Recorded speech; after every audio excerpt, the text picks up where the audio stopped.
राघव की बुद्धिमत्ता के साथ वह यह कैसे नहीं समझ सकता था कि बलदेव अपनी सुरक्षा के बारे में आश्वस्त था। इसीलिए उस रास्ते से बदला लेने का कोई रास्ता नहीं था और इसलिए राघव खुद को समझाने के लिए अनिच्छुक था, सीधे जीवन और मृत्यु की चुनौती को मजबूर कर रहा था। महेंद्र के हाव भाव थोड़े बदल गए क्योंकि वह आसानी से समझ सकता था कि राघव के पास बलदेव को हराने का कोई मौका नहीं था। लेकिन मठ के नियमों के अनुसार संप्रदाय का नेता भी जो हो रहा था उसे बदल नहीं सकता था। वह केवल अंदर ही अंदर चिंतित हो सकता था। राघव वास्तव में बहुत जिद्दी था, उसे यह भी नहीं पता था कि कब पीछे हटना है। महेंद्र केवल असहाय होकर आहें भर सकता था। आपको यह सोचना होगा, एक बार चुनौती जारी हो जाने के बाद इसे बदलने का कोई तरीका नहीं है। एक बार फिर रामानंद ने चेतावनी दी। संप्रदाय के नेता को चेतावनी देने के लिए बहुत बहुत धन्यवाद। शिष्य निश्चित है, राघव ने रामानंद की ओर हाथ बढ़ाते हुए कहा, यह जानते हुए कि वह उसका ध्यान रख रहा है, लेकिन उसे यह करना ही था। लिटिल स्नो की हालत देखकर उसे इतना गुस्सा आया कि उसे लगा कि वह फट जाएगा। अगर वह बलदेव को व्यक्तिगत रूप से नहीं मार सकता तो उसके लिए जीना पूरी तरह से अपमानजनक होगा। यद्यपि उनके पास पीक मिड टेंडन ट्रांसफॉर्मेशन विशेषज्ञ के खिलाफ कोई गारंटी नहीं थी, फिर भी उन्हें अब इसकी परवाह नहीं थी। इस बार उसे मजबूर करने वाली उसकी इच्छा शक्ति नहीं थी, बल्कि उसकी अपनी इच्छा शक्ति थी। कोई भी व्यक्ति बिना कीमत चुकाए अपने करीबी लोगों को चोट नहीं पहुंचाना चाहता। बलदेव, क्या तुम चुनौती स्वीकार करती हो? रामानंद ने हल्के से बलदेव की ओर देखा। बलदेव को तुरंत ऐसा लगा जैसे उसके सारे विचार रामानंद के सामने खुल गए हों। ऐसा लग रहा था जैसे रामानंद की उदासीन निगाहें उसे पूरी तरह से देख रही थीं, जिससे उसे पसीना आ गया। शिष्य चुनौती स्वीकार करता है। बलदेव ने अपना सिर नीचे कर लिया। रामानंद की आंखों में देखने की भी हिम्मत नहीं जुटा पाया। अगर वह चुनौती स्वीकार नहीं करता तो उसे मठ से निकाल दिया जाता। यह जीवन और मृत्यु की चुनौती का सबसे कठिन हिस्सा था। यदि आप चुनौती स्वीकार करते हैं तो सैद्धांतिक रूप से आपकी मृत्यु की संभावना 50% है। यदि आप चुनौती स्वीकार नहीं करते हैं तो आपको तुरंत भागना होगा। यही कारण है कि अधिकांश समान स्थितियों में अलग अलग तरीके से मध्यस्थता की जानी थी। इस पद्धति से मठ में एक शिष्य की मृत्यु हो जाती, चाहे कुछ भी हो। सभी चुप थे। अब जब आदित्य ने चुनौती स्वीकार कर ली थी तो उनके दिल बैठ गए थे। यह एक बेहद असमान लड़ाई थी, लेकिन इसकी शुरुआत राघव ने की थी। जो शिष्य इसे देख रहे थे वे इससे असंतुष्ट महसूस कर रहे थे, क्योंकि वे सभी नई पीढ़ी के सदस्य थे। राघव की स्थिति में कोई भी व्यक्ति अंतहीन अपमान महसूस कर रहा होगा। अगर वे राघव होते तो वे निश्चित रूप से इसे सहन कर लेते। वे किसी ऐसे व्यक्ति के खिलाफ जीवन मरण की चुनौती नहीं देते जिसके बारे में वे स्पष्ट रूप से जानते थे कि वे उसे हरा नहीं सकते। यह पूरी तरह से मूर्खता थी, लेकिन इस तरह की मूर्खता भी कोई ऐसी चीज नहीं थी जिसे करने की हिम्मत कोई भी कर सके। ठीक है, मेरे पीछे आओ। रामानंद ने आह भरी और अपना हाथ हिलाया। उनकी दृष्टि बदल गई और उन्होंने अपने शरीर को झटके महसूस किए। मठ के पीछे के पहाड़ों में एक खुली जगह पर फिर से दिखाई दिए। यह पूरी तरह से खुली जगह सैकड़ों मील चौड़ी थी, लेकिन उस खुली जगह के भीतर एक बहुत बड़ा लोहे का पिंजरा था, जिसके अंदर एक बहुत बड़ा मोनोलिथ था। यह स्तंभ पूरी तरह से चौकोर था और सैकड़ों मीटर ऊंचा था। शिष्यों में से किसी को भी नहीं पता था कि इसे लोहे के पिंजरे में क्यों बंद किया गया था। महेंद्र ने आह भरते हुए कहा, यह मौत का निर्णायक चरण है। अब जब स्थिति इस बिंदु तक पहुंच गई थी तो अब पीछे हटने का कोई रास्ता नहीं था। उसने एक स्प्रिट स्टोन निकाला और उसे मौत के निर्णय वाले मंच के सामने एक स्टील पर रख दिया। स्टील पर सिर्फ उस स्प्रिट स्टोन के लिए एक खांचा था। जब आत्मा का पत्थर उस पर रखा गया तो वह चमक उठा। जमीन जोर से हिलने लगी, जिससे सभी लोग डर गए। वे यह देखकर आश्चर्यचकित थे कि पिंजरे के अंदर का विशाल पत्थर ऊपर उठ रहा था। कौन जानता था कि यह इतना भारी था कि इस जमीन को हिला सकता था। जब यह 30 मीटर से ऊपर उठा तो इसके नीचे एक मार्शल एरिना दिखाई दिया। मार्शल एरिना के ऊपर एक अजीब सी चीज देखकर लोग चौंक गए। यह एक चित्र की तरह लग रहा था। ये 2 लोग हैं, किसी ने चिल्लाकर कहा। ड्राइंग 2 लोगों की लग रही थी, लेकिन उन्हें पीसकर छपटा पेस्ट बना दिया गया था। वे इन लाशों को देखकर डर गए। फिर जब उन्होंने सैकड़ों मीटर मोटी उस विशाल मोनोलिथ को देखा तो उन्हें तुरंत एहसास हुआ कि उनकी मौत कैसे हुई थी। अचानक हवा का झोंका आया और वह चित्र उड़ गया। इतने सालों की वजह से वे लाशें बहुत पहले ही राख में बदल चुकी थीं। हवा के एक झोंके से मार्शल अखाड़ा अपनी सामान्य स्थिति में लौट आया। लोगों के सिर की हड्डियां सुन्न हो गईं। कोई आश्चर्य नहीं कि इसे मृत्यु निर्णायक अवस्था कहा गया। मृत्यु निर्णायक चरण केवल 2 घंटों के लिए खुला रहेगा। यदि आप में से कोई भी उस समय में दूसरे को मारने में सक्षम नहीं है तो पुनर्जन्म मोनोलिथ गिर जाएगा। आप सभी देख सकते हैं कि पुनर्जन्म मोनोलिथ कितना भारी है। अगर यह गिर गया तो एल्डर लेवल का कोई भी व्यक्ति बच नहीं पाएगा। समय समाप्त होने से पहले अपने प्रतिद्वंद्वी को मारने की पूरी कोशिश करो, नहीं तो तुम्हारा भी अंत पिछले 2 की तरह होगा। महेंद्र ने गंभीरता से चेतावनी दी। अखाड़े में एक लोहे का गेट खुलता था। लोहे के विशाल पिंजरे का यह छोटा सा छेद किसी जंगली जानवर के मुंह जैसा लग रहा था। राघव ने सिर हिलाया और बर्लिन और उन लोगों को सहज होने का इशारा किया और फिर शांति से मृत्यु निर्णय वाले मंच पर चले गए। लिटिल सिद्धार्थ, तुम्हारा यह भाई बुरा नहीं है, उसमें हिम्मत है। इस बूढ़े आदमी को यह स्टाइल पसंद है। बूढ़े आदमी ने प्रशंसा के भाव से राघव की ओर देखा। लेकिन क्या तुम्हें उसकी चिंता नहीं है? मुझे किस बात की चिंता करनी चाहिए? मेरा भाई राघव बहुत ताकतवर है, उसे कोई नहीं हरा सकता। सिद्धार्थ ने अपना सिर हिलाया। उसे राघव पर लगभग पूरी तरह से भरोसा था। वहां मौजूद सभी लोगों में से सिद्धार्थ ही एकमात्र ऐसा व्यक्ति था जो राघव के लिए चिंतित नहीं था। उसकी नजर में राघव एक अजेय देवता था। भले ही राघव को रामानंद से लड़ना पड़े, फिर भी सिद्धार्थ को लगेगा कि राघव जीत जाएगा। वह बूढ़ा आदमी अपना सिर हिलाए बिना नहीं रह सका। अपनी दृष्टि से वह स्वाभाविक रूप से राघव के साधना आधार को देखने में कामयाब रहा। वह रक्त संघनन के चरम पर था। उसका रक्त और ऊर्जा बढ़ रहा था और उसकी लड़ने की शक्ति निश्चित रूप से मजबूत थी। लेकिन उसका भौतिक शरीर अभी भी सिद्धार्थ की तुलना में काफी कमजोर था और उसके पास जो कृपाण दांत वाली हड्डी थी वह कोई वास्तविक हथियार नहीं थी। इसलिए उसकी शक्ति भी बहुत अधिक नहीं थी और इसलिए राघव के पास बलदेव को हराने का कोई मौका नहीं था। अगर राघव पुनर्जन्म मोनोलिथ के गिरने तक जीवित रहने में कामयाब हो जाता तो यह उसके लिए पहले से ही आश्चर्यजनक होता। बूढ़े आदमी ने बुदबुदाते हुए कहा, अगर वह बच गया तो मैं खुद जाकर उसके लिए हथियार बनाऊंगा। बूढ़े आदमी, अब तुम्हें वापस जाना चाहिए, सिद्धार्थ ने कहा।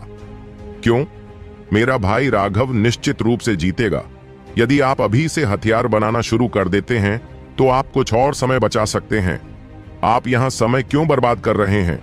सिद्धार्थ ने सरलता से कहा, जैसे राघव की जीत पहले से ही तय थी। वह बूढ़ा आदमी सचमुच हंसा।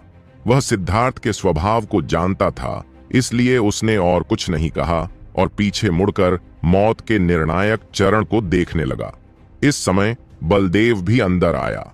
बलदेव के प्रवेश करते ही गेट तुरंत बंद हो गया।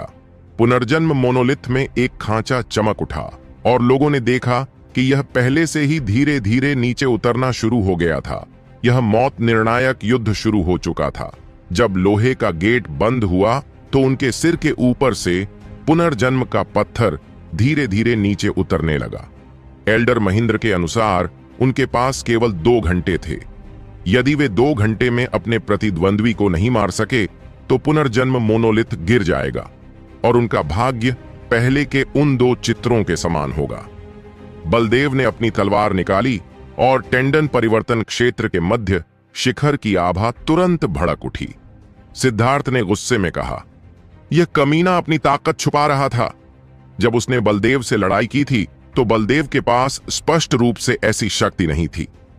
मूर्ख बच्चे, यह तो स्पष्ट है, यह जीवन और मृत्यु की लड़ाई है, कोई सामान्य लड़ाई नहीं। कौन कुछ भी रोक सकता है? बूढ़े आदमी ने डांटा।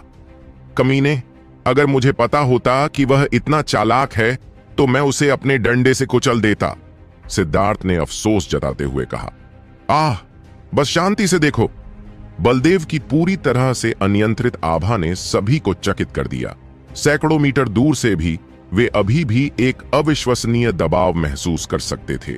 बलदेव उन पिछले 2 कानून लागू करने वालों की तुलना में बहुत अधिक शक्तिशाली था। बर्लिन और बाकी लोग अब बहुत चिंतित थे, लेकिन फिर जब उन्होंने देखा कि मौत का फैसला करने वाले मंच के ऊपर राघव कितना शांत दिख रहा था, तो वे फिर से थोड़ा शांत हो गए।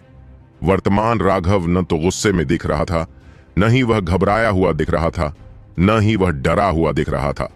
उसकी आंखें बस पूरी तरह से शांत थीं, एक ऐसी शांति जो थोड़ी डरावनी भी थी। चेहरे पर जरा सी भी भावना नहीं थी। ऐसा लग रहा था जैसे वह बस एक दर्शक बनकर यह सब देख रहा हो। अब जब तुम मरने वाले हो तो अचानक शांत रहने का फैसला कर रहे हो। आदित्य ने अपनी तलवार उठाई। उसके चारों ओर का स्थान लगातार उसकी ताकत से कांप रहा था। मरने वाला व्यक्ति तुम हो, राघव ने ठंडे स्वर में उत्तर दिया। उसकी हड्डी का ब्लेड उसके कंधे पर टिका हुआ था। उसकी आभा लगातार बढ़ रही थी। उसकी विशाल दिव्य अंगूठी उसके पीछे प्रकट हुई। यहां तक कि विशाल पुनर्जन्म मोनोलिथ भी उसे स्वर्ग और पृथ्वी से ऊर्जा को अवशोषित करने से रोकने में असमर्थ था। राघव की आभा तेजी से बढ़ी और वह एक छोटे बिल्ली के बच्चे से एक खूंखार बाघ में बदल गई। उसी समय उसके शरीर से एक गड़गड़ाहट सी निकली। उसकी आभा के कारण उसके आसपास का स्थान अस्थिर हो गया। यह कैसी आवाज है? सभी को एक बहुत ही अजीब सी आवाज सुनाई दे रही थी। यह लगभग नदी की गर्जना जैसी थी। सिद्धार्थ के गुरु रामानंद और महेंद्र सभी हैरान होकर राघव की तरफ देखने लगे। उन्हें उस आवाज का स्रोत मिल गया था। यह उसके बहते खून की आवाज है, महेंद्र ने खुद से कहा। यह राघव के खून की गर्जना थी। यह कुछ ऐसा था जो तब होता था जब लोग रक्त संघनन के चरम पर पहुंच जाते थे। लेकिन अधिकांश साधकों के लिए यदि वह ध्वनि 1 मीटर दूर से भी सुनी जा सकती थी, तो इसका अर्थ यह होता था कि वे अत्यंत शक्तिशाली थे। अगर वह ध्वनि कुछ मीटर दूर से सुनी जा सकती थी, तो इसका मतलब था कि व्यक्ति की ऊर्जा और रक्त एक चौंकाने वाले बिंदु पर पहुंच गए थे कि उनका भौतिक शरीर तुलना से परे था।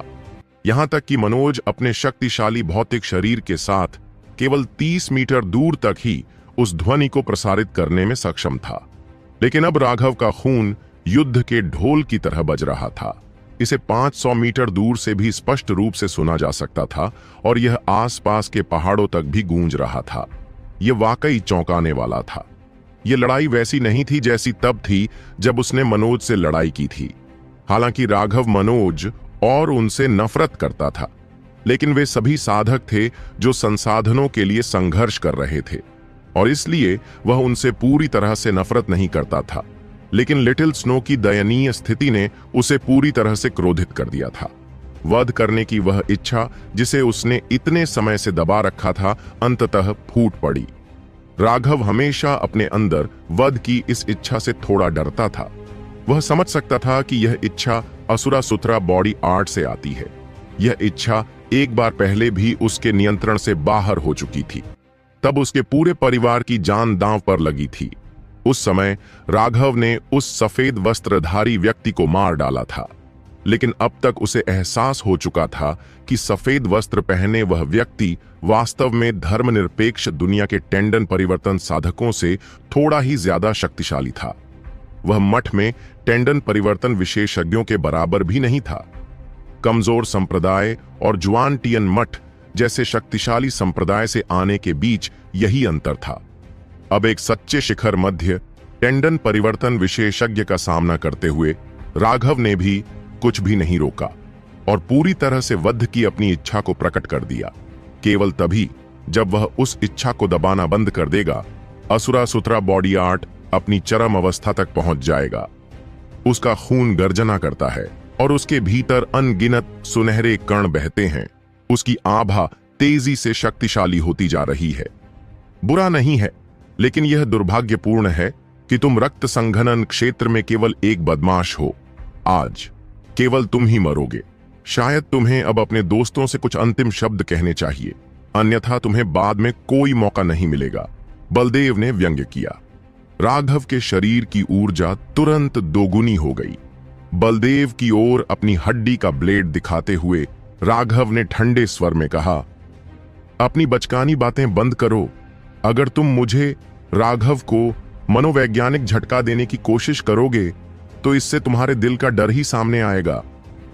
क्या तुम्हें लगता है कि मैं तुम्हारी आंखों में घबराहट नहीं देख सकता? तुम डरे हुए हो इस डर से कि तुम मुझे समय सीमा में मार नहीं पाओगे और मेरे साथ मर जाओगे। तुम मेरा आत्मविश्वास तोड़ना चाहते हो, शब्दों का इस्तेमाल करके मेरी हिम्मत तोड़ना चाहते हो। परेशान मत हो। मेरे जीवन में मैं, राघव, अनगिनत दुश्मनों द्वारा हमला किया गया है। मैंने अनगिनत जीवन और मृत्यु की लड़ाइयों का अनुभव किया है और मैं जीवन और मृत्यु के बीच की रेखा से बाहर निकल आया हूं। क्या आपको सच में लगता है कि आपके बचकाने तरीके मेरे आत्मविश्वास को हिला सकते हैं? राघव की आवाज में तिरस्कार भरा हुआ था। उसका आत्मविश्वास इतना प्रबल था कि किसी को भी उसके शब्दों की सत्यता पर संदेह नहीं हुआ। शुभम और उनके साथी आश्चर्यचकित थे। अगर राघव ने जो कहा वह सच था तो उसने वाकई बहुत भयानक चीजों का अनुभव किया था। छी, बकवास। चूंकि तुम और अधिक चतुर नहीं बनना चाहते तो तुम अभी मर सकते हो। बलदेव दहाड़कर राघव पर झपटा और बेरहमी से अपनी तलवार राघव के चेहरे पर मार दी। उसका हमला बहुत तेज था। जैसे ही वह आगे बढ़ा, उसकी तलवार लगभग राघव तक पहुंच चुकी थी। उसके कदम बहुत चालाकी से चलते थे, लेकिन जिस बात ने सभी को चौंका दिया वह यह थी कि राघव ने ऐसा अभिनय किया जैसे उसने बलदेव की तलवार को नहीं देखा हो। उसने अपनी हड्डी की धार बलदेव के पेट पर घोंप दी। हड्डी का ब्लेड 3 मीटर से ज्यादा लंबा था। जिस पल बलदेव की तलवार राघव के चेहरे को चीरती, उसी पल उसकी हड्डी का ब्लेड उसके पेट को भी चीरता। यह एक आत्मघाती कदम था अपने प्रतिद्वंद्वी को नीचे गिराने के लिए। लेकिन राघव का चेहरा अभी भी पूरी तरह से शांत था। उसमें जरा सी भी हलचल नहीं थी। ऐसा लग रहा था जैसे उसे अपनी जान की भी परवाह नहीं थी। लेकिन राघव को अपनी जान की परवाह नहीं थी, लेकिन बलदेव को तो थी ही। वह पूरी तरह से डरा हुआ था। उसने जल्दी से अपनी लंबी तलवार वापस लाकर राघव की हड्डी के ब्लेड को रोक दिया। अपने शक्तिशाली टेंडन परिवर्तन साधना आधार के साथ उसने राघव के पूरे बल के वार को रोक दिया। जैसा कि उम्मीद थी, तुम मौत से डरते हो, राघव ने ठंडे स्वर में उपहास किया। कमीने! बलदेव ने दहाड़ते हुए कहा। हालांकि उसने राघव की हड्डी के ब्लेड को रोक दिया था, लेकिन उसके पीछे जो शक्ति थी उसने उसके दिल को ठंडा कर दिया, जिससे उसके अंदरूनी अंग लगभग घायल हो गए। वह जानता था कि राघव की सारी शक्ति उस हड्डी के ब्लेड पर केंद्रित थी। अगर वह उस ब्लेड से टकरा जाता तो उसके पीछे की शक्ति ज्वालामुखी की तरह फट जाती और वह निश्चित रूप से मर जाता। बलदेव दहाड़ा और उसकी तलवार पर अजीब सी रेखाएं उभर आईं। तलवार ऊर्जा की एक ठंडी किरण राघव पर गिरी। लेकिन जो बात सभी की उम्मीदों से परे थी वह यह थी कि राघव ने भी अपनी हड्डी का ब्लेड हवा में ऊंचा उठा दिया था। विदाई पवन स्लैश! राघव फिर से ऐसा व्यवहार करने लगा जैसे उसने अभी भी बलदेव के हमले को नहीं देखा हो। एक भयानक ब्लेड की छवि दिखाई दी जो बलदेव पर वार कर रही थी। यह स्पष्ट रूप से उन दोनों को नीचे गिराने के लिए एक और आत्मघाती हमला था।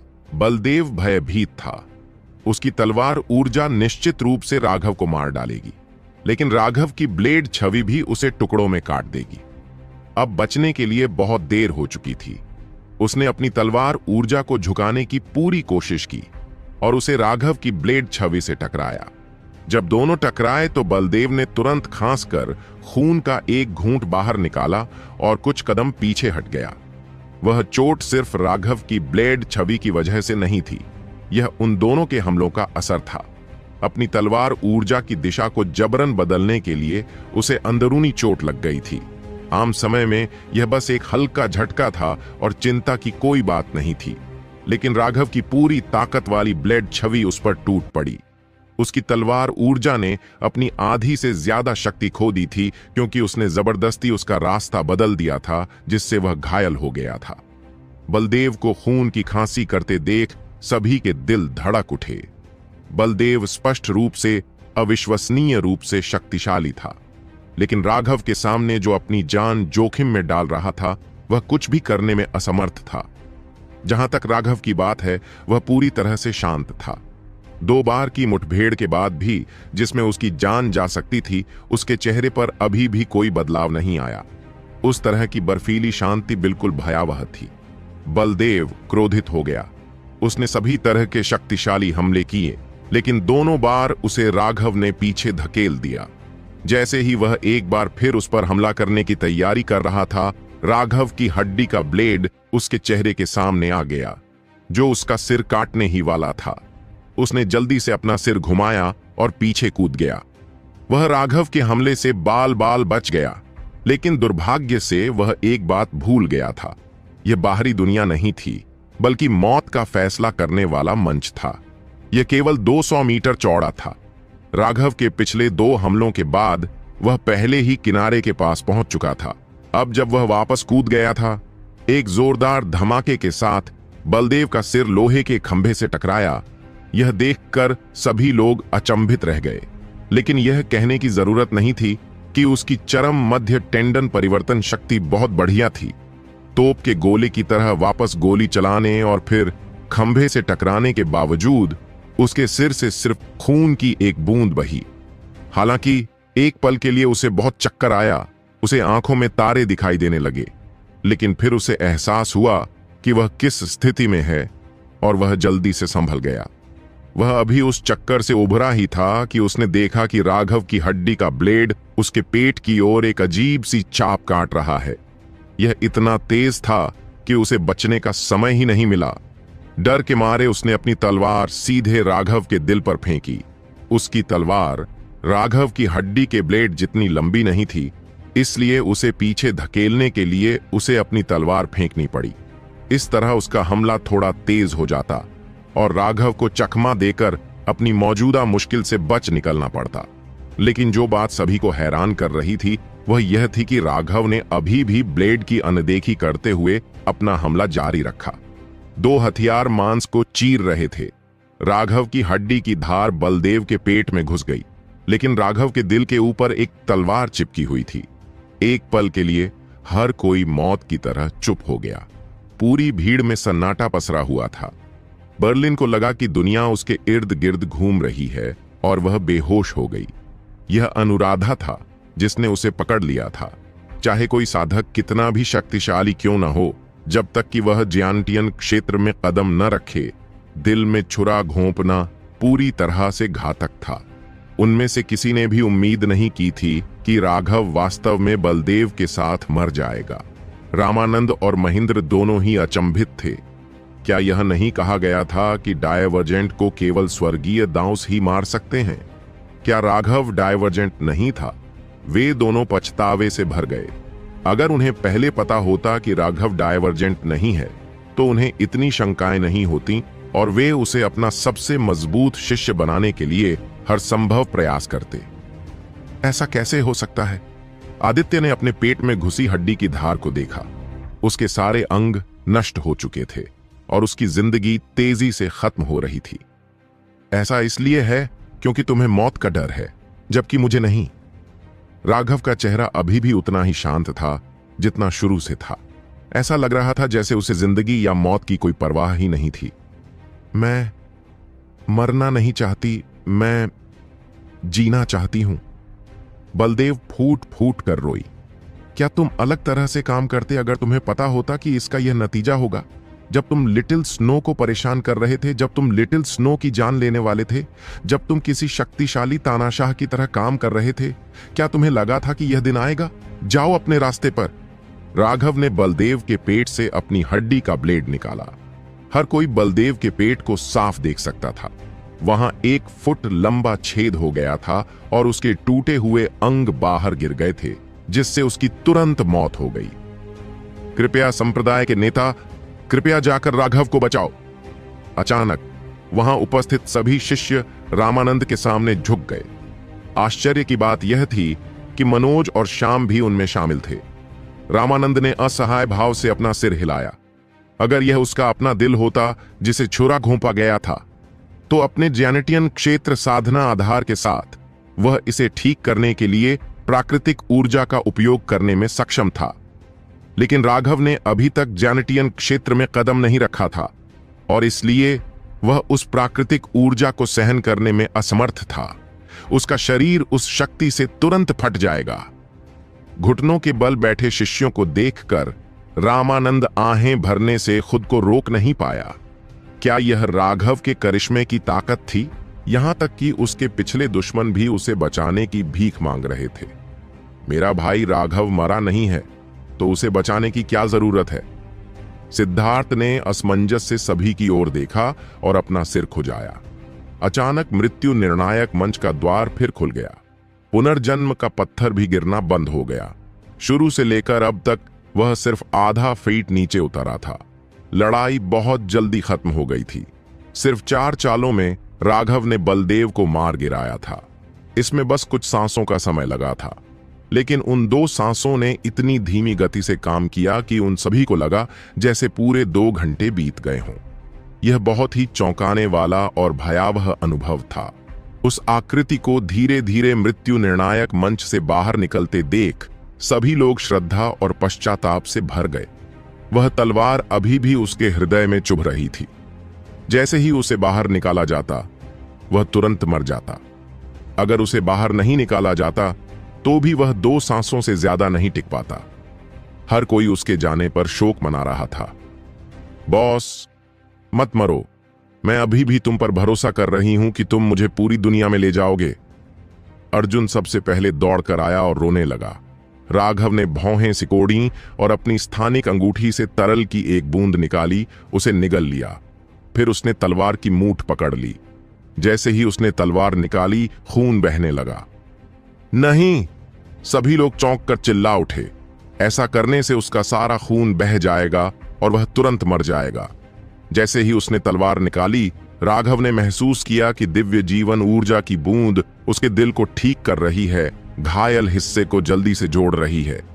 एक सांस में ही खून बहना बंद हो गया। जैसा कि उसने सोचा था, वह आत्मा जगत विशेषज्ञ वास्तव में शक्तिशाली थी। यह चीज जो उसने उसके लिए छोड़ी थी अतुलनीय रूप से कीमती थी। उसे निश्चित रूप से सावधान रहना होगा कि वह भविष्य में इसका उपयोग कैसे करे।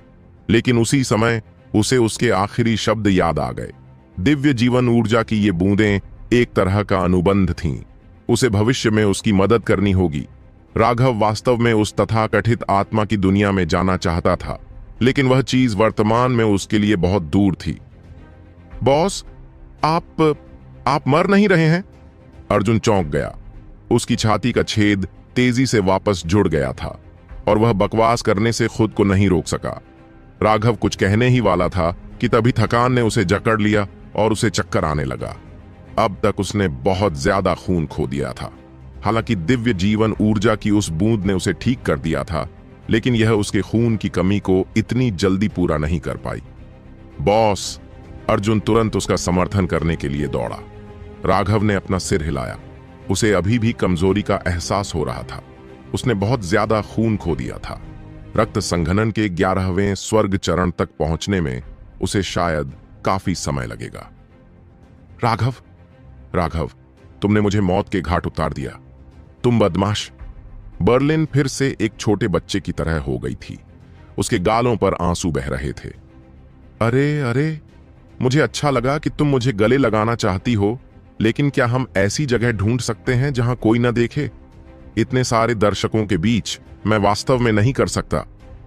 राघव ने बर्लिन के कान में शर्मिंदगी से फुसफुसाया। कमीने! बर्लिन गुस्से से भड़क उठी। वह उसे मुक्का मारना चाहती थी, लेकिन उसका चेहरा पीला देखकर उसने ऐसा न करने का फैसला किया और भाग गई। बॉस, यह...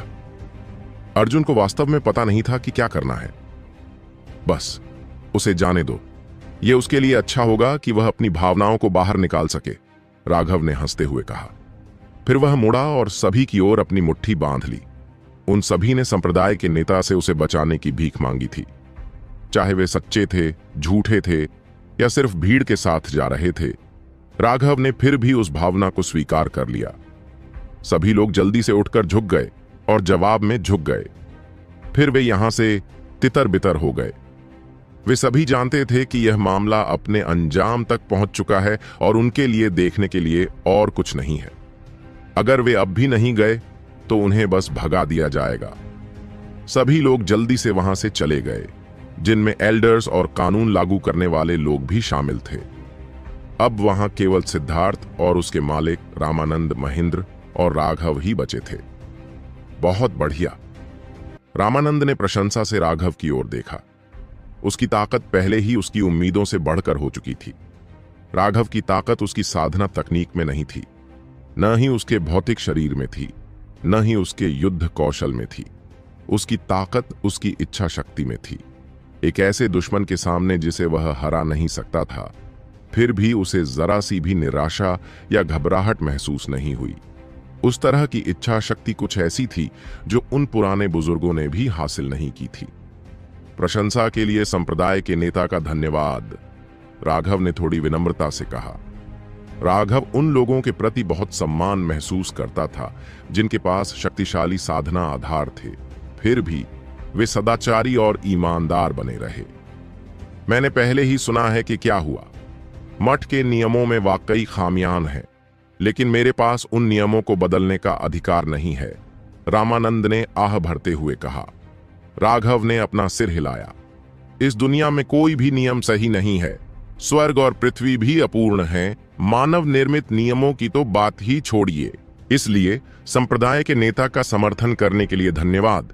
यह छोटा बच्चा बहुत ही उद्दंड था और उसने आपके अच्छे इरादों को अस्वीकार कर दिया, इसलिए कृपया मुझे माफ करें। रामानंद राघव की जिंदगी और मौत की चुनौती के बारे में आशावादी नहीं था और इसीलिए उसने राघव को इतनी चेतावनियां दी थीं। हालांकि राघव की अपनी मुश्किलें थीं, लेकिन उसने वाकई रामानंद को मुश्किल में डाल दिया था। लेकिन इसके बावजूद रामानंद ने कभी भी उसके प्रति अपनी नाराजगी व्यक्त नहीं की थी। इस तरह की सौहार्दपूर्णता और स्वभाव ने राघव को आश्वस्त किया था कि रामानंद उसके सम्मान के योग्य है। यह अच्छी बात है कि तुम इस बारे में इस तरह सोच सकते हो। तुम्हारे घाव ठीक हैं, है ना? रामानंद ने पूछा। उसने महसूस किया कि राघव ने जो दिव्य जीवन ऊर्जा की बूंद निगली थी वह अत्यंत चमत्कारी थी। इसने उसके हृदय की घातक चोट को तुरंत ठीक कर दिया था। यह व्यावहारिक रूप से अकल्पनीय था, यहां तक कि हीलिंग हॉल के एल्डर भी ऐसा करने में पूरी तरह असमर्थ थे।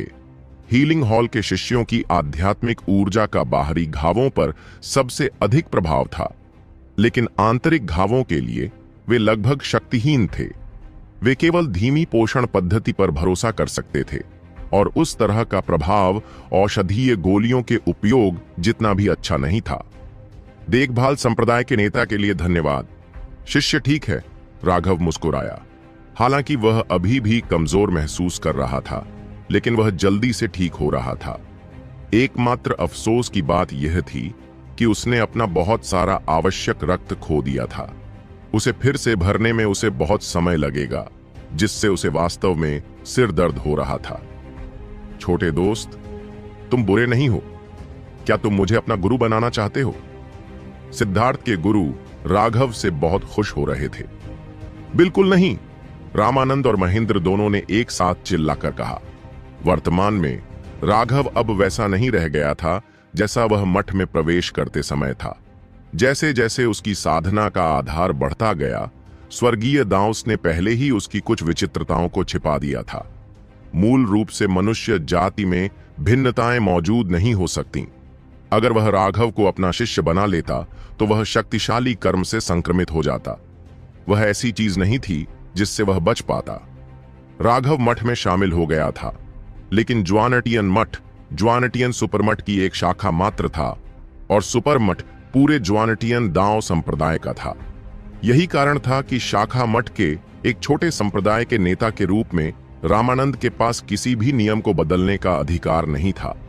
फिर भी यह उस शक्तिशाली समर्थन के कारण ही था कि ज्वानटियन मठ अपने क्षेत्र में सबसे मजबूत संप्रदाय था। ज्वानटियन दांव संप्रदाय के पास लाखों साल का इतिहास था।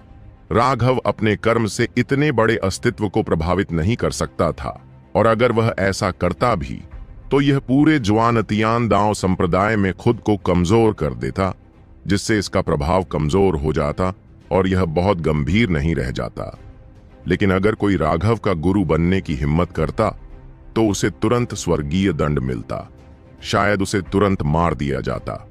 और इसलिए रामानंद और महेंद्र दोनों ने तुरंत इस मामले को बंद करने के लिए अपना मुंह खोल दिया और चर्चा के लिए कोई जगह नहीं छोड़ी।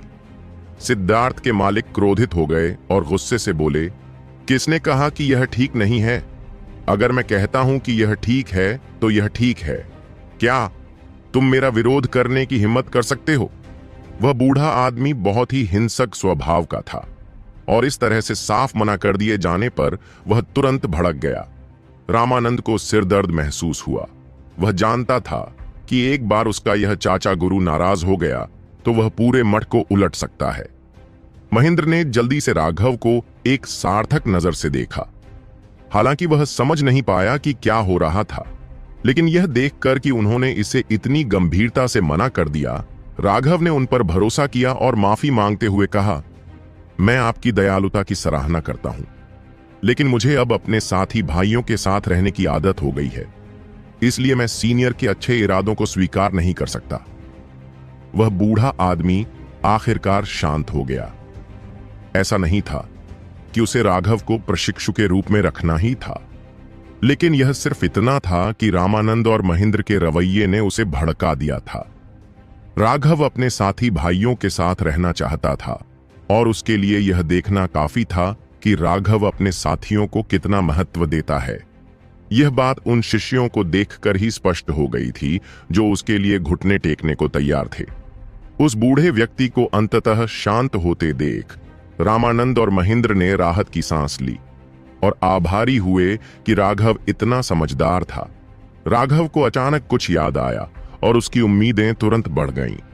उसने बूढ़े आदमी से पूछा, वरिष्ठ, क्या आपके पास कोई उच्च श्रेणी का जादुई जानवर सार रक्त है? वरिष्ठ, क्या आपके पास कोई उच्च श्रेणी का जादुई जानवर सार रक्त है?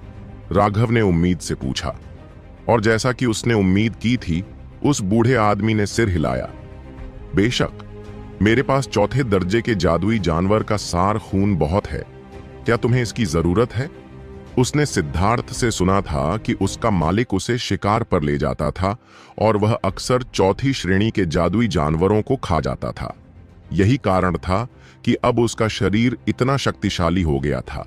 चौथी श्रेणी के जादुई जानवर का सार रक्त अत्यंत कीमती था। इसका उपयोग शरीर को तपा देने से लेकर गोलियों को परिष्कृत करने तक के लिए किया जाता था। राघव इस जवाब से बहुत खुश हुआ और पूछा, क्या सीनियर मुझे कुछ दे सकते हैं? ऐसी कोई बात छोटी सी है, और मुझे हर समय सीनियर मत कहो, यह अच्छा नहीं लगता। मेरा नाम सोहम है, और चूंकि तुम मुझे गुरु के रूप में स्वीकार नहीं करना चाहते, तो मुझे अंकल सोहम ही कहो। सोहम ने अपना हाथ हिलाया। राघव ने रामानंद की ओर देखा। अगर उसने सोहम को चाचा कहा तो क्या यह उसे संप्रदाय के नेता की पीढ़ी में नहीं रखेगा? रामानंद ने देखा कि राघव क्या सोच रहा था और हल्के से मुस्कुराया। इसमें चिंता की कोई बात नहीं है। हमारा ज्वानटियन मठ अन्य संप्रदायों जैसा नहीं है। अन्य सभी संप्रदायों में शिष्य गुरुओं को स्वीकार करते हैं और गुरु शिष्यों को स्वीकार करते हैं, और इसलिए वे वरिष्ठता का अधिक ध्यान रखते हैं। लेकिन हमारे ज्वानटियन मठ की शैली धर्मनिरपेक्ष दुनिया के स्कूलों से अधिक मिलती जुलती है, और हम वरिष्ठता के इतने कट्टर नहीं हैं। तो राघव सोहम की ओर मुड़ा और मुस्कुराया। राघव चाचा सोहम को बधाई देता है। हे छोटे दोस्त, मैं वास्तव में तुम्हें पसंद करता हूं। तुम्हारे अंदर का अहंकार और निर्दयता बिल्कुल वैसी ही है जैसी मैं पहले हुआ करता था। केवल आप जैसे लोग ही उन दुष्ट भ्रष्ट पथ अनुयायियों के खिलाफ लड़ते समय सही मायने में खड़े होने में सक्षम हैं। जहां तक ग्रीन हाउस गोभी की बात है, भगवान, उनका मूल्यांकन करना भी उचित नहीं है। छोटी रामानंद, तुम्हें आपत्ति करने की जरूरत नहीं है। मैं बहुत पहले से कहता रहा हूं कि मठ के नियम गलत हैं। ऐसे ढांचे के साथ आपको क्या लगता है कि आप किस तरह की बकवास कर सकते हैं? एक सच्ची लड़ाई में क्या विजेता वह है जो अधिक शक्तिशाली है? क्या विजेता वह है जिसके पास अधिक युद्ध कौशल है? क्या विजेता वह है जिसके पास सबसे सुंदर तकनीक है? गलत। लड़ाई का लक्ष्य अपने विरोधियों को मारने के लिए कम से कम प्रयास करना है। अगर आप किसी को एक वार में मार सकते हैं तो दूसरा वार बिल्कुल भी बर्बाद न करें। यदि आपका सामना आपसे अधिक शक्तिशाली प्रतिद्वंद्वी से होता है तो आपको ठीक उसी रवैये के साथ सामना करना होगा जैसा कि राघव ने किया था। आप मुझे मार सकते हैं, लेकिन मैं आपको भी अपने साथ नीचे गिरा दूंगा। लेकिन उस बेवकूफ, उस वो जैसी चीज का क्या? सोहम को उसका नाम भी नहीं सूझा। महेंद्र ने कहा, बलदेव। ठीक है बलदेव, वह तो बस एक कुत्ते की चादर का ढेर है। इस तरह के खोखले अहंकार और अहंकार के साथ वह उन क्रूर भ्रष्ट पथ विशेषज्ञों का सामना करते ही खुद को पेशाब कर लेगा। जीवन और मृत्यु की अंतिम लड़ाई में वह अभी भी छोटी छोटी योजनाओं का उपयोग करना चाहता था और कुछ बकवास मनोवैज्ञानिक युद्ध खेलना चाहता था। ये वे विशेषज्ञ हैं जिन्हें आपने उठाया है। आपने सिर्फ कुछ सुअरों का एक समूह इकट्ठा किया है जिन्हें भ्रष्ट मार्ग के अनुयायियों को भेजा जाएगा। अगर ऐसा ही चलता रहा तो हमारे मठ में शिष्यों की हर अगली पीढ़ी का पतन होता रहेगा। सोहम जैसे जैसे बोलता गया उसका गुस्सा बढ़ता गया। आखिर में उसने आह भरी। उसकी आंखों में उदासी दिखाई दी। ऐसा लग रहा था जैसे उसे कोई खास बात याद आ गई हो। रामानंद ने इस डांट के जवाब में कुछ नहीं कहा। उसे भी पता था कि मठ के नियमों में कुछ समस्याएं हैं, लेकिन वे नियम ऊपर से तय किए गए थे और वह उन्हें बदल नहीं सकता था। छोटे रामानंद, शुरू में तुम्हारी प्रतिभा वाकई बहुत बढ़िया थी, लेकिन अब तुम में एक तरह की निर्दयता की कमी है। तुम हर चीज को लेकर बहुत ज्यादा सतर्क रहते हो। तुम में कोई साहस नहीं है और अंत में आप हमारे मठ के संप्रदाय के नेता बन गए। लेकिन आपकी पीढ़ी के उन साथी प्रतिभाशाली लोगों का क्या? वे किस साधना आधार तक पहुंच चुके हैं? एक व्यक्ति के रूप में अत्यधिक सतर्क और स्थिर रहने के अपने फायदे हैं, लेकिन एक साधक के रूप में इस तरह से कार्य करना केवल विनाश की ओर ले जाता है। यदि आपके पास साहस या हिम्मत नहीं है तो आपके लिए आगे की ऊंचाइयों तक पहुंचना असंभव है। प्रतिभा बस एक पाद है। हो सकता है कि अगर आप इसे बाहर निकाल दें तो आप शोर मचाकर लोगों को चौंका सकते हैं और लोगों को बाहर निकाल सकते हैं। लेकिन अगर आप इसे बाहर नहीं निकाल सकते तो कौन जानता है कि आप अपने अंदर क्या बकवास दबाए बैठे हैं। राघव उस अंतिम पंक्ति पर लगभग हंस पड़ा, लेकिन सोहम के शब्द वाकई बहुत सही थे। उसके असभ्य शब्द बिल्कुल सटीक थे। हर दिन अनगिनत प्रतिभाएं जन्म लेती हैं, लेकिन बिना उस इच्छा शक्ति के, जैसे कि उनका जीवन उसी पर निर्भर करता है, बिना उस साहस के जो शिखर पर चढ़ने के लिए है, बिना उस दृढ़ संकल्प के कि वे स्वर्ग और पृथ्वी की बेड़ियों से मुक्त हो जाएं, तो वह सारी प्रतिभा बस बर्बाद हो जाती है। शुरू से ही राघव मठ की शिष्य प्रशिक्षण पद्धति के प्रति थोड़ा तिरस्कारपूर्ण रहा था। उस पहले गुफा परीक्षण के अलावा उसे इसमें से कुछ भी पसंद नहीं था। लिटिल रामानंद, इस दुनिया में एक व्यक्ति का जीवन काल बहुत जल्दी बीत जाता है, ठीक वैसे ही जैसे पौधों के लिए मौसम बीत जाते हैं। मैं तुमसे पूछना चाहता हूं, जब तुम मृत्यु का सामना कर रहे हो तो क्या तुम्हें पता है कि तुम अपने जीवन में क्या पीछे छोड़ जाओगे? तुमने पीछे कुछ भी नहीं छोड़ा होगा, क्योंकि अपने जीवन काल में तुमने बस सभी नियमों का पालन किया और किसी और द्वारा तुम्हें दी गई भूमिका निभाई। सोहम ने दया से अपना सिर हिलाया। मूल रूप से मैं तुम्हें एक सच्चा मार्शल कलाकार बनाने की आशा कर रहा था, लेकिन अंत में तुमने मेरे वरिष्ठ प्रशिक्षु भाई की बात मान ली और एक अच्छे व्यवहार वाले बच्चे की तरह व्यवहार किया। लेकिन जब सोहम ने सिद्धार्थ को देखा तो उसने संतोष के साथ कहा, लेकिन कम से कम स्वर्ग ने मेरे साथ सही व्यवहार किया और मुझे अपने अंतिम वर्षों में ऐसे अद्भुत प्रशिक्षु से मिलने दिया। हे, स्वर्ग ने भी मेरे साथ अच्छा व्यवहार किया कि मुझे आपसे मिलने का मौका दिया। अब मैं पेट भर खा सकता हूं, सिद्धार्थ ने कृतज्ञतापूर्वक कहा। सोहम तुरंत दिल खोलकर हंस पड़ा। हालांकि सिद्धार्थ थोड़ा भोला और थोड़ा मूर्ख था, लेकिन वह कभी भी बात को घुमा फिरा कर नहीं बोलता था। हालांकि कभी कभी वह उसे क्रोधित कर देता था, लेकिन उसे यह मूर्ख बच्चा वाकई पसंद था। वह सिद्धार्थ को अपने बच्चे की तरह मानता था। वह जानता था कि सिद्धार्थ बहुत सरल और ईमानदार है। वह कभी दूसरों को परेशान नहीं करेगा। इसीलिए जैसे ही उसने सिद्धार्थ को परेशान होते देखा उसने किसी और चीज की परवाह नहीं की और सीधे एल्डरसन के चेहरे पर तमाचा जड़ दिया। अगर उसे रामानंद के वहां होने की चिंता नहीं होती तो शायद वह एल्डरसन को पहले ही हरा चुका होता। ऐसा न कर पाने की उसकी उदासी सिद्धार्थ के एक वाक्य से तुरंत दूर हो गई।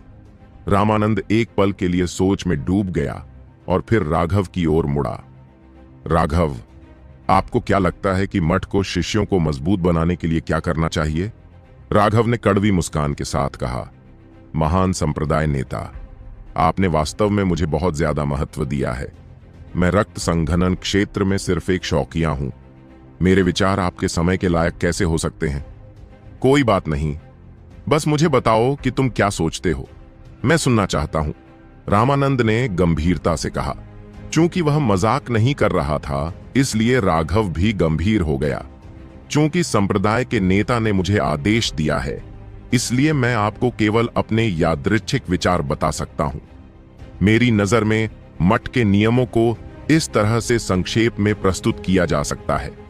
आप चाहते हैं कि घोड़ा दौड़े, लेकिन आप अपने घोड़े को खाने के लिए घास नहीं देते। आप अपने शिष्यों को बड़ा करना चाहते हैं, लेकिन उन्हें बढ़ने के लिए पर्याप्त जगह नहीं देते। इसके बजाय आप उन्हें बच्चों जैसी प्रतिस्पर्धा में खेलने देते हैं। यह वास्तव में मूर्खतापूर्ण है। महेंद्र ने भौहें सिकोड़ी। प्रतियोगिता के बिना कोई दबाव नहीं होगा, और दबाव के बिना वे जल्दी से कैसे साधना कर सकते हैं? जाहिर है महेंद्र असंतुष्ट था। अगर कोई प्रतिस्पर्धा नहीं होती और संसाधन समान रूप से विभाजित होते तो शिष्य वास्तव में बहुत धीमी गति से बढ़ते। प्रतिस्पर्धा निश्चित रूप से एक अच्छी चीज है, लेकिन इसके लिए एक शर्त है। यह एक स्वस्थ प्रतिस्पर्धा मॉडल होना चाहिए। यह बहुत स्पष्ट है कि मठ की प्रतिस्पर्धा का एक रोगग्रस्त तरीका है। मूल इरादा वास्तव में काफी अच्छा था।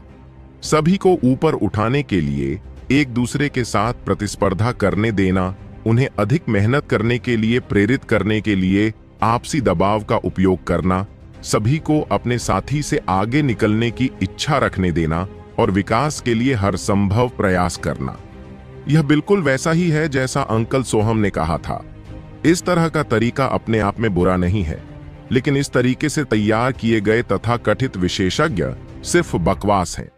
वे सोचते हैं कि चूंकि उनकी साधना का आधार ऊंचा है, चूंकि उनकी प्रतिभा अच्छी है, क्योंकि उनके युद्ध कौशल मजबूत हैं, इसलिए वे स्वर्ग के नीचे बेजोड़ हो सकते हैं। ऐसे लोगों को तुरंत पता चल जाएगा कि जिन चीजों पर वे भरोसा करते हैं वे जीवन और मृत्यु की वास्तविक लड़ाई के सामने बिल्कुल हास्यास्पद हैं।